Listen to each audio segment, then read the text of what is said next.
Gastroenteritis is often referred to as the stomach virus. If you've ever had the stomach virus, then you'll probably know some of the symptoms associated with it. These include diarrhea, vomiting and nausea, and dehydration.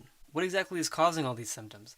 I think the word stomach virus can give us a good hint. Sometimes gastroenteritis can be caused by a bacteria, but for the most part it's caused by some kind of virus. And there are really many different types of viruses that can do this. Some examples could include the adenovirus, the sapovirus, the rotavirus, the norovirus, and the astrovirus. So a lot of different viruses can cause gastroenteritis, and this is really just a handful of them. So how do we know if the infection is viral or bacterial? For one, if you have a viral infection, your diarrhea tends to be watery. Whereas if you have a bacterial infection, it's more likely going to be bloody. In addition to that, people with bacterial gastroenteritis will experience more fevers. Now, I don't want to be completely absolute here. Sometimes there are exceptions where a bacterial infection can cause watery diarrhea, but in general, this is the pattern to look out for. Now, how does the virus get into your system to begin with? It's usually through fecal to oral transmission. So the feces of someone who has gastroenteritis will be contaminated with the virus. Let's say you know someone who has the disease and they use the bathroom. They don't wash their hands very well, right? Because they don't wash their hands very well, their hands have some of the pathogen on them. And then maybe they go on to touch something like food or water, and then you may touch the same stuff, right? So then maybe you have some of the pathogen on your hands. And so then if you give the virus access to your mouth, then you can get infected. So once it's in your system, what exactly is it going to do? Well, let's take a look at the gastrointestinal tract. Along your gastrointestinal tract, you actually have this wall that kind of lines it. This wall goes over your stomach, your small intestine, so on and so forth. We call this the gastrointestinal wall. I actually want to zoom in a little bit more on this wall. So you can see here there are many different layers. And I want to focus on this green layer over here. This layer is called the epithelium. It contains all the cells that will be responsible for digesting and absorbing nutrients and water. The virus is going to invade the epithelium. So why don't we zoom in on one of the cells in the epithelium? So this is our epithelial cell. It'll perform a lot of really important functions like digesting and absorbing. Now let's say this cell encounters a virus. First of all, what is this virus made of? Well, first you have this kind of capsid structure over here, and it's really just made out of proteins. And within this capsid, you have some kind of nucleic acids. This can include DNA or RNA. That virus really wants to replicate, but it lacks the enzymes necessary to do this. So how is it going to do that? Well, this cell has all of the machinery necessary to do just that. It has all the enzymes that can make more viral proteins and more viral nucleic acids. So the virus is actually going to invade this epithelial cell. And in doing so, it's literally going to hijack it. So you have all these enzymes in here.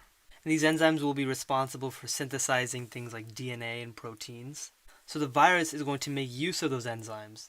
And now all of a sudden, you get all these viral proteins. You're also going to get a lot of viral nucleic acids as well. These are then going to come together and they're going to form new viruses. The viruses can then leave the cell and then go on to infect more epithelial cells. So basically what you have is a cell that's just been turned into a virus-making factory.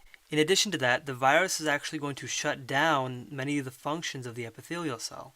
Maybe it'll release some toxins, right, that can do a lot of damage to the epithelial cell. So for example, it'll stop the epithelial cell from absorbing water. It can also deactivate certain proteins on the intestinal gut lining that are responsible for digesting your food. So all in all, it really stops the epithelial cell from doing what it needs to do, and it just turns it into a virus-making factory. So let's say that you have viral gastroenteritis and you want to visit the doctor. What might the doctor do? Well, they might order a few stool samples just to evaluate whether or not the pathogen is a virus. Because remember that the feces are contaminated with the pathogen. They could also run a few blood tests, mostly just to see if the person is dehydrated. And the way to see that is if the person has high levels of sodium or creatinine in their blood. So once the doctor has completed all these tests and they've confirmed that you have viral gastroenteritis, what can you do? Usually the symptoms last from a few days to about a week. So there isn't really much medication that people can take if they have viral gastroenteritis. Antibiotics will not actually be helpful in this case because they only target bacteria. They do not target viruses. So because of that, it's not really useful to give the person antibiotics. However, if you want to treat those symptoms, one of the best things you can do is drink a lot of fluids. So drink a lot of water, drink a lot of fluids with salt and sugar in them to really overcome a lot of that dehydration that you may encounter. So these are some pretty significant ways to diagnose and treat viral gastroenteritis. And to ensure that you don't get the virus, the best thing to do is to just practice good hygiene. Always wash your hands, always cook food properly, drink decontaminated water, and so on and so forth. But there's actually one more thing that we can do to potentially prevent getting gastroenteritis, and that would be getting a vaccination. So when we give someone a vaccination, we give them a weaker version of the virus. This is called a live attenuated virus. So when you inject it into someone, it's not really going to cause any of the symptoms. It's pretty weak and it's pretty benign. But what it will do is it'll actually prep the immune system.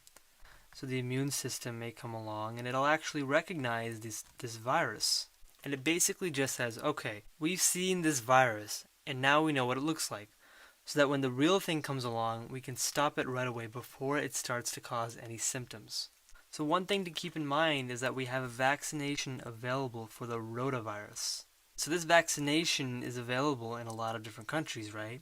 So wherever it's available, the rotavirus isn't really as much of a problem in those countries. And in fact, this vaccination is so important because it saved thousands of lives.